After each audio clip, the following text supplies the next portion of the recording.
It was just after 3 p.m. when the 911 call came in. The voice on the line trembled, thick with panic. A man gasped for breath between his words, claiming that a child had drowned. His words were rushed, frantic, almost rehearsed. The dispatcher tried to calm him, instructing him to perform CPR, but something was off. His tone was uneven, the urgency felt strange. He wasn't pleading for help. He wasn't weeping or hysterical like a desperate guardian would be. He was reporting as if narrating an unfortunate event rather than fighting to save a life. Minutes later, the first responders arrived. They found him outside, standing in the doorway, cradling the small, lifeless body of a little girl. She was pale, cold, her tiny frame limp in his arms. But it wasn't just the absence of life that made the scene unbearable. It was the injuries. Bruises blanketed her skin, deep, ugly marks in places they shouldn't be. There were burns, lacerations, patches of skin missing. Her body told a story before a single word had been spoken. The paramedics moved quickly, taking her from his grasp. But as soon as they touched her, they knew. This wasn't the body of a child who had just drowned. This was something far worse. The man, James Reeder watched, his hands shaking as he ran them through his hair. His eyes darted back and forth as if measuring their reactions. He kept saying the same thing over and over. She fell. She slipped under the water. I stepped out for just a second, but the medical team wasn't listening to him anymore. Their attention was fixed on the child, on the horrifying truth they were beginning to piece together. Because drowning doesn't leave marks like this. One of the paramedics whispered to the other, barely above a breath, "She's been gone for a while." The officers on the scene noticed it too. The child's skin was cold, far colder than it should have been for someone who had just been pulled from a warm bath. Her lips weren't just blue from oxygen loss. Her body had entered another stage, one that only time, not water, could cause. James Reeder was still talking, still explaining, but no one was buying it. His performance was unraveling. The officers pulled him aside for questioning, and as they did, one of them looked down. His eyes locked onto something on the ground, a dark stain near the porch. It wasn't water. Something about the way Reeder was pacing, the way he was glancing toward the house instead of at the little girl, sent a chill down their spines. They hadn't even stepped inside yet. And when they did, what they found would turn this from a tragic accident into one of the most horrifying cases of child abuse they had ever seen. This was not just a drowning. This was a crime scene. Before we begin, I want to take a moment to thank each and every one of you, our dedicated viewers and subscribers, for your unwavering support. Your likes, shares, and comments not only help these stories reach more people, but also ensure that the voices of victims of child abuse are never forgotten. If you're new here, make sure to subscribe and become part of our community as we shed light on the darkest true crime cases. Now, let's continue. Koralynn Marie Pfister was just 2 years old. She was in that fleeting stage of childhood where the world is still wide open, filled with wonder and discovery.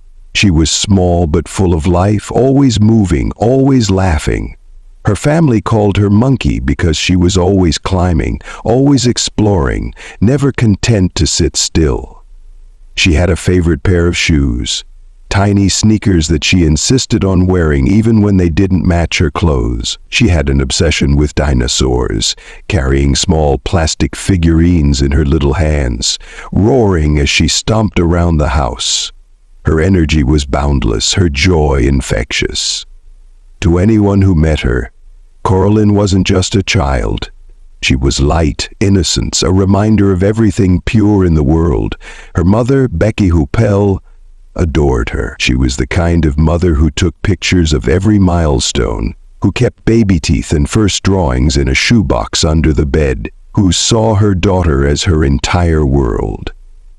But love, no matter how deep, is not always enough to protect. Life had not been easy for Becky. She was young, navigating the overwhelming weight of single motherhood after splitting from Koralynn's biological father. She had another daughter to care for as well, and the days often felt impossible to juggle. Bills stacked up, stress mounted. The exhaustion of raising 2 children on her own was relentless. The nights were the hardest, lying awake, thinking about how much easier things would be if she just had someone to share the burden, someone who could take care of things when she couldn't, someone she could lean on. And that's when James Reeder entered her life. To Becky, James seemed like the answer to everything she had been struggling with. He was willing to help. He was quiet, dependable, unassuming. He took on responsibilities that so many men wouldn't. He cooked meals, he cleaned, he played with the kids. He seemed to enjoy it. He wanted to be involved, wanted to be part of their lives. That's how it always begins. Predators don't announce themselves. They don't show up looking like monsters. They slip in quietly, weaving themselves into the fabric of a home, making themselves indispensable before anyone even realizes the danger.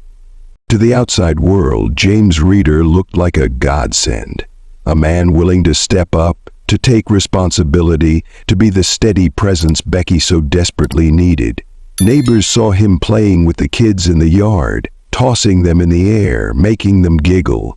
To them, he seemed like a devoted stepfather figure, the kind of person who filled the gaps left behind by Becky's struggles.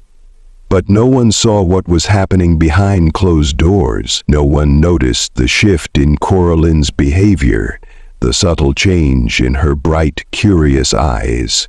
No one noticed that her laughter wasn't quite as frequent, that her energy seemed different, that something was off, because predators are patient. They don't strike all at once.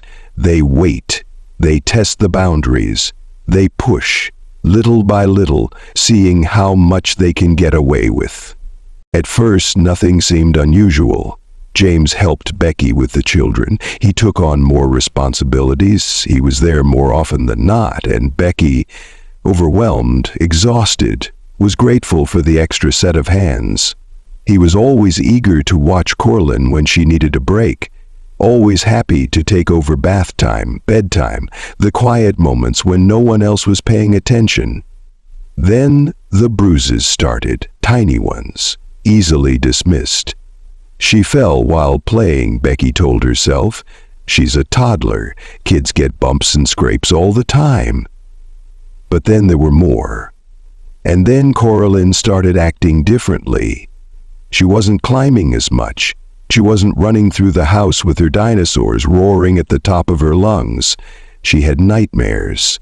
She seemed afraid of certain things, things that had never scared her before. Becky noticed, but brushed it aside. She was busy. She was tired.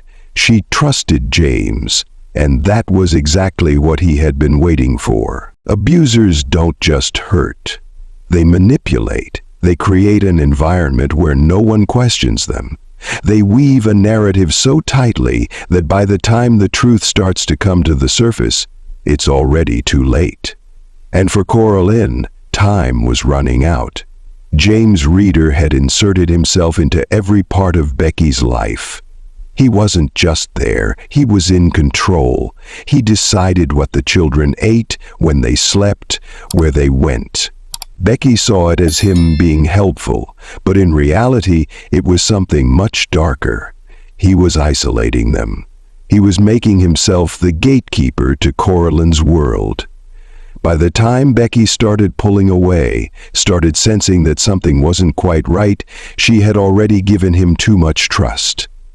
She had already let him in. And James wasn't about to let go. Because James Reeder wasn't a caring stepfather figure. He wasn't a loving partner, he was something else entirely. And soon the world would see exactly what kind of monster he really was. James Reeder was not an unfamiliar figure to law enforcement. His past was riddled with patterns of control, coercion, and violence, but none of it had ever caught up with him. Before he met Becky Hupel, before he entered the life of 2-year-old Koralynn Marie Pfister, there were already stories, accounts of women who had once trusted him, only to find themselves trapped, isolated, and terrified. Former partners had come forward before, recounting moments of unexplained rage, of possessiveness that crept in slowly, disguised as concern. He had a way of making himself indispensable, of appearing helpful, supportive, a man willing to do the things others wouldn't. But behind closed doors, it was a different story. His relationships followed a pattern. What started as affection and care would soon become something much darker. He had been accused of domestic violence in the past. Ex-girlfriends described instances where his temper flared over the smallest things.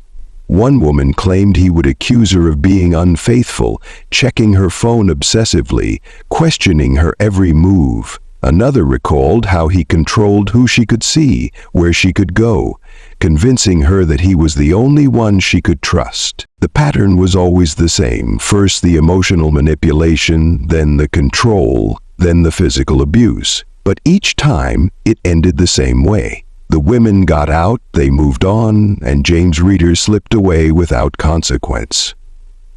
No one had been able to stop him before. And now he had found a new home, a new victim, one who had no way to escape. Becky Hupel, a struggling single mother, was exactly the kind of person James Reeder knew how to manipulate. She was young, vulnerable, financially unstable, and overwhelmed. She needed help, and that was exactly what he provided. At first, neighbors saw him pushing the stroller through the neighborhood, playing the role of the doting stepfather. He was often the one who took Koralynn for walks, the one who watched her when Becky needed a break. He positioned himself as the man who had stepped up, the one willing to do the hard work. To anyone looking in, it seemed like he was the glue holding the family together. But there were signs, and no one saw them in time. In the weeks leading up to Koralynn's death, people began to notice small things. Little bruises on her arms and legs, nothing too alarming at first. When asked, Becky brushed it off. She's a toddler, she's always running, always climbing, she falls all the time. And it was true, that's what kids do. But the bruises didn't stop. There were more of them, darker, in places that didn't make sense. And then came the burns. Faint at first, barely noticeable, the kind that could easily be explained away. But there were other signs too, signs that didn't leave marks on her skin. Koralynn wasn't the same. She wasn't as playful, as fearless as she had been before. The little girl who once ran around the house, roaring like a dinosaur, now hesitated. She was quieter, more withdrawn. Some nights, Becky recalled, she woke up screaming. It was easy to explain it all away. Kids go through phases. They have nightmares. They get bumps and bruises. It wasn't enough to raise alarms, until it was. One witness, a neighbor who often saw James Reeder with Koralynn, later admitted that something had felt off about the way he interacted with her. It was subtle. Something in the way he held her, the way she seemed rigid around him when no one was looking. But like everything else, it was dismissed. Because no one wants to believe that a man helping raise a child is capable of harming them. No one wants to imagine the worst until it's too late. And Becky, whether out of trust or fear, never saw it coming. Reeder had woven himself into her life so tightly that by the time the real danger revealed itself, she was already too deep. He had taken control of the house, the children, the very way the household functioned. Becky had stopped questioning him, and Koralynn had stopped crying, because she knew no one was listening. By the time the authorities arrived at the crime scene on May 24, 2012, it was already too late. The warning signs, the The small moments of doubt, the gut instincts that had been ignored, they all came crashing down at once. James Reeder was a predator who had been hiding in plain sight, and the cost of ignoring the red flags was a child who never had a chance to grow up. May 24, 2012 was an unremarkable day. The sky was clear and the quiet town of Centralia, Washington carried on as it always did. But behind the doors of a small house on West Oakview Avenue, something horrific was unfolding. Something so sinister that it would shake even the most hardened investigators to their core. That afternoon, Becky Hoople left home, as she often did, trusting that James Reeder would watch over her 2-year-old daughter, Koralynn Marie Pfister. There was no reason for concern, at least not on the surface. Reeder had positioned himself as a helpful partner, someone who took on the role of caregiver without hesitation. To Becky, it seemed like an act of love. To James, it was something else entirely. Hours later, a 911 call shattered the afternoon silence. James Reeder was on the other end, his voice frantic, breathless. He told the dispatcher that Koralynn had drowned in the bathtub while he stepped out for just a moment to grab a towel. A tragic accident, a misstep that cost an innocent child her life. Or at least, that's what he wanted them to believe. When emergency responders arrived, Reeder was standing at the door, holding Koralynn's lifeless body in his arms. His hands trembled, his voice wavered as he repeated the same story. "She was fine just moments ago," he swore. He had only turned his back for a second. But something was wrong. Everything about the scene was wrong. Drowning victims have a certain appearance. There are telltale signs, medical indicators that emergency responders are trained to recognize. But Koralynn didn't look like a child who had slipped under the water. She looked like she had been through a war. The first thing they noticed was the bruising. Deep, dark contusions covering her small frame, some old, some fresh. There were burns, patches of skin that appeared to have been deliberately injured. And then there were the wounds that no one could explain, injuries that had no place on a child's body. The medics touched her skin and realized something chilling. She wasn't just unresponsive. She was cold, too cold. Bodies don't lose heat that quickly, not in a warm bathtub, not in the time frame Reeder was describing. One paramedic whispered to the other, "She's been gone for a while." Yet Reeder stood there, insisting that it had just happened, that he had done everything he could to save her. But there was another glaring inconsistency. There were no signs of resuscitation, no evidence that he had attempted CPR, no water expelled from her lungs, no frantic efforts to revive her. It was all a lie. Police arrived minutes later, and the moment they walked into the house, their suspicions deepened. The bathroom was dry, bone dry, no puddles on the floor, no sign of frantic attempts to lift a drowning child from the water. If Koralynn had drowned just minutes earlier, where was the evidence? Where were the soaked towels, the panic, the chaos that would accompany a real emergency? The house was silent, too silent. Then they saw it. Small droplets, smears of red in places they shouldn't be, leading from the bathroom, leading toward the front door. They had seen enough. James Reeder was taken in for questioning, and an autopsy was ordered. But what the coroner would soon uncover was even more horrifying than they could have imagined. Koralynn Marie Pfister hadn't drowned. She had suffered repeatedly, brutally, over an extended period. The autopsy revealed deep tissue bruising along her body, indicating long-term abuse. Some injuries were fresh, but others had already begun healing, suggesting that this had been happening for weeks, possibly months. The burns on her skin were not from bath water. They were deliberate. The missing patches of skin could not be explained by an accident. And then there was the final, inescapable fact. her body temperature. By the time paramedics arrived, Koralynn had been dead for hours. Hours before James Reeder picked up the phone and called for help.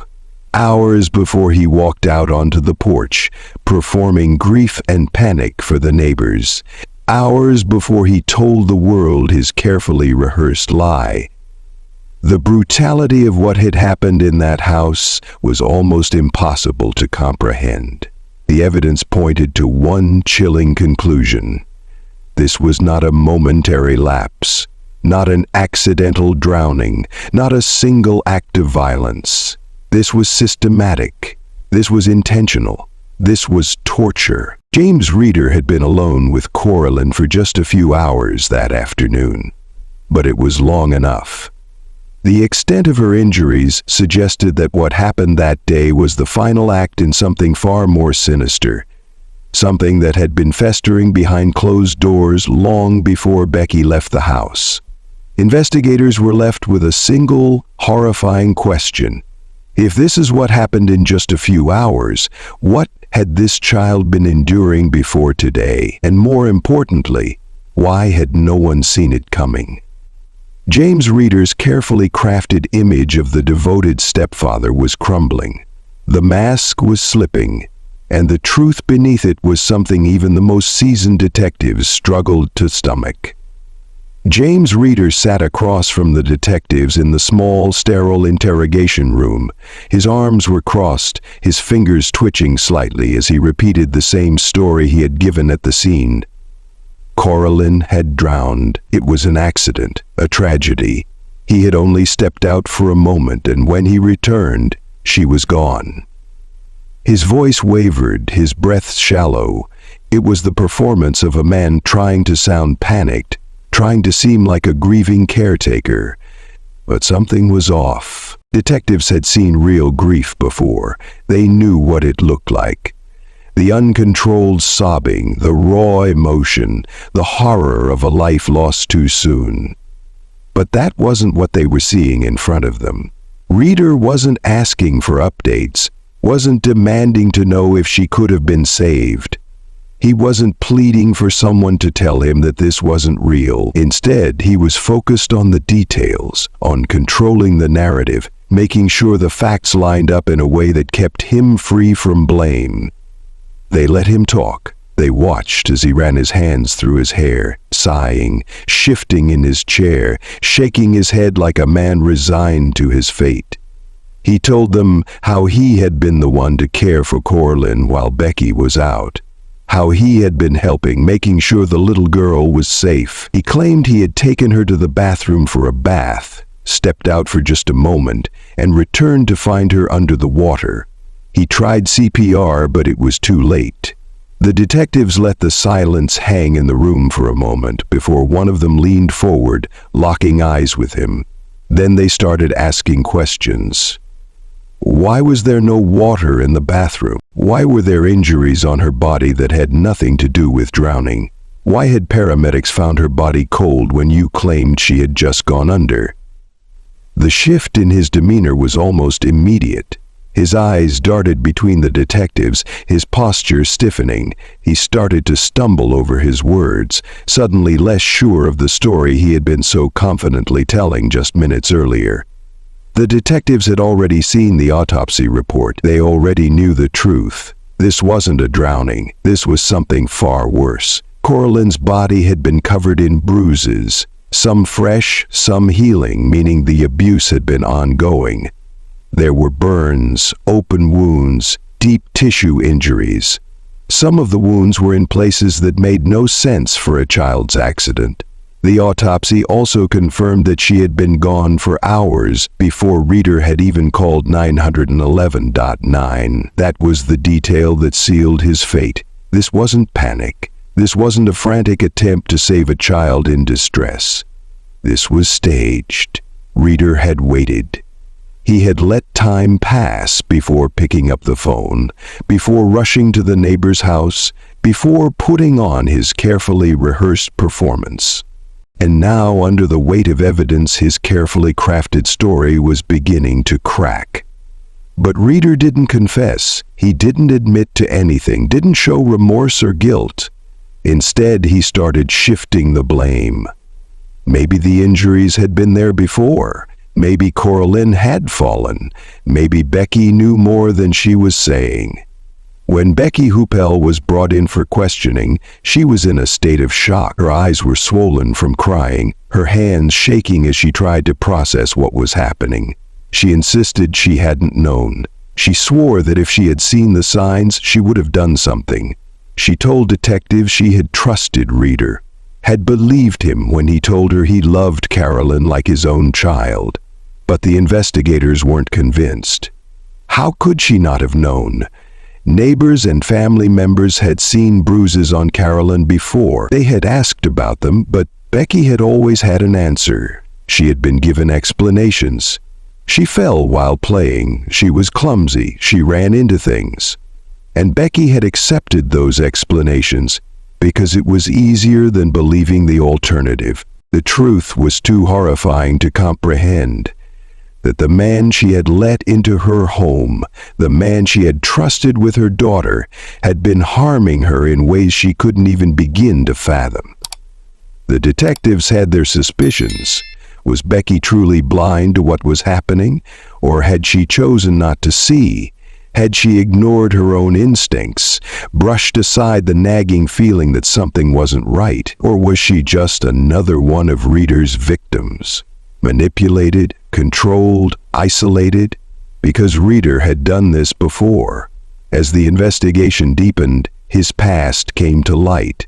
Women who had once been in relationships with him described a man who was controlling, possessive, violent.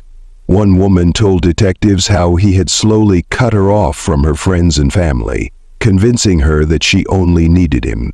Another described how his temper would turn in an instant, how the smallest thing would set him off. He would accuse them of lying, of betrayal, of things they hadn't done. Then the violence would start. Each story was disturbingly similar. Each woman had been trapped, afraid, unsure of how to get away. But none of them had been children. That was what made this different. That was what made this unbearable. James Reader had found his ultimate victim. Someone completely defenseless, someone too young to tell the world what was happening behind closed doors.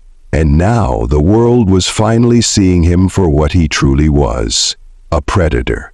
A man who had infiltrated a family, gained their trust, and then destroyed everything. The detectives knew the kind of case they were dealing with. This wasn't just a man who had lost control in a single moment. This was methodical, this was calculated, and this was evil. James Reader wasn't just a man who had hurt a child. He was something much worse, and now it was time to make sure he never had the chance to do it again. The courtroom was silent, heavy with an unspoken weight. Every seat was filled. Family members, journalists, community members who had come to witness justice. Some sat with their hands clenched into fists, others with their eyes locked on the man sitting at the defendant's table. The air was thick with grief, but also with something else. Anger. James Reader sat motionless, dressed in a neatly pressed suit, his hands folded in front of him. He did not look like a man tormented by guilt. He did not look like a man carrying the burden of an unspeakable crime. He looked passive, unaffected. He avoided eye contact with the prosecution, with the family, with anyone in the room who had come to see him answer for what he had done. The charges were read aloud. Homicide by abuse, 2 counts of rape of a child, 2nd-degree assault and possession of methamphetamine. Each word hit like a hammer, a sharp reminder of the brutality behind the case. The prosecution wasted no time. They laid out the forensic evidence with precision, walking the court through the horror that had unfolded behind closed doors. The testimony of medical examiners was devastating. Koralynn Marie Pfister had not just been harmed, she had been subjected to prolonged and repeated cruelty. The injuries found on her body told a story no child should ever have to live through. A veteran forensic specialist took the stand, her expression carefully controlled. But her voice wavered, just slightly, when she described what had been found. The deep bruises, the burns, the evidence of prolonged suffering. Some wounds had started healing, others were fresh. This had not been a momentary act of violence. This had been systematic. She paused before delivering the final revelation. This was one of the worst cases of abuse she had ever examined. The courtroom was silent. Then came the autopsy report, the final, undeniable proof that James Reeder had not only inflicted harm upon Koralynn, but had done so repeatedly, for weeks, possibly months. The details were hard to hear, even for those who had followed the case closely. It was worse than they had imagined. Reeder's defense had no real counter-argument. The evidence was overwhelming. The prosecution had built a case so solid that there was no escaping it. And so, rather than fight the charges, rather than subject himself to a public trial where every horrific detail would be dissected, James Reeder pleaded guilty. It was a decision that spared him the humiliation of a full courtroom trial, but it did not spare him from justice. The judge handed down the sentence. 37.5 years in prison. There was no possibility of parole before then. For some, it felt like justice. For others, it didn't feel like enough. The judge himself expressed frustration, stating that if he had the power, he would have imposed a longer sentence, but the law allowed only so much. Some believed James Reeder should never have the chance to walk free again. Some wanted life without parole. Some believed that a man capable of such cruelty should never have a future beyond prison walls. But for Koralynn's family, for those who had loved her, no sentence would ever be enough, because no amount of time could undo what had already been done. James Reeder would spend at least 37.5 years behind bars, but there was one thing he never did. He never apologized. He never explained why. And the people in that courtroom, the ones who had waited for this moment, left with the same haunting question. How could anyone do this to a child? The courtroom had reached its decision. James Reeder had been sentenced, the legal system had spoken, and justice, at least in a technical sense, had been served. But there was another figure in this case whose role remained under scrutiny. Becky Hupel, the mother of Koralynn Marie Pfister, the woman who had invited James Reeder into her home, who had trusted him with her daughter's life, and who now stood accused of failing to protect the one person who needed her most. The prosecution did not claim that Becky had participated in the horrors that unfolded behind closed doors, but they did argue that she had ignored the signs, that she had been negligent in her duty as a mother, that she had failed to ask the right questions, failed to follow her instincts, and in doing so, had allowed a predator into her home. Irritants, unexplained injuries, the subtle but undeniable shift in Koralynn's behavior. The evidence was there, and yet Becky had stayed. She had continued to trust James Reeder, continued to leave Koralynn in his care, continued to believe the excuses even when the signs became impossible to ignore. The prosecution painted her as a mother who had chosen ignorance over action. But the defense had a different argument. They portrayed Becky as another victim, a woman manipulated and deceived by a man who had perfected the art of control. A mother who had been struggling, overwhelmed, trying to do her best with limited resources and even less support. James Reeder, they argued, had been methodical. He had positioned himself as a helper, a provider, someone willing to step up where others had failed. Becky, desperate for stability, had latched on to that support. She had believed him because she had wanted to believe him. And when the bruises appeared, when the fear began creeping into Koralynn's eyes, Becky, like so many before her, had convinced herself that everything was fine. that there was no monster in her home, that the unthinkable was not happening, because the alternative was too horrifying to accept. The jury listened, the judge listened, and in the end Becky Hopel was convicted of second-degree criminal mistreatment and sentenced to 1 year in prison. For some, this was justice, a message that parents cannot afford to turn a blind eye, that neglect, whether intentional or not, can carry consequences. For others, it was far too lenient. 1 year. 1 year for failing to stop the unimaginable. 1 year for not asking the right questions. 1 year for a decision that had cost an innocent child her life.